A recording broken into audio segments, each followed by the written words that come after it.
Foreign Affairs, the Honorable Albert de Rosario, who of course is well known to all of you, our favorite secretary, at least in the DFA. He's our favorite secretary. The only one. But we're also pleased to have Undersecretary Chito Manalo from the Department of Trade and Industry joining us today. Of course, the head of the Philippine Business Delegation, Mr. Antonio Tony Boy Cojuangco. But please sit down. You don't have to all stand up. Mr. Secretary, you might want to sit down.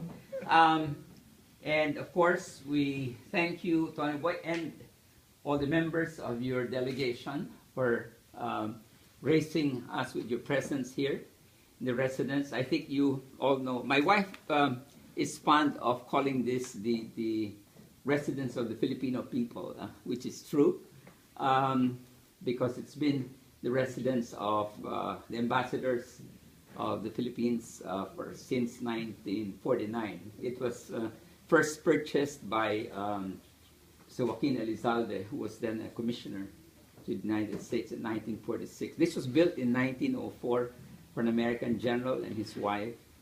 Eventually, in 1931, they sold it to a Republican congressman whose wife owned it till 1946. The congressman died in 1941, and his wife sold it to Joaquin Elizalde, who became the first ambassador, and in 1949 sold the house to the Philippine government. It's been the official residence of the Philippine ambassador since 1949, and as you all know, we had, of course, our secretary now, but then ambassador to the U.S., Secretary Rosario, from 2001-2006, and the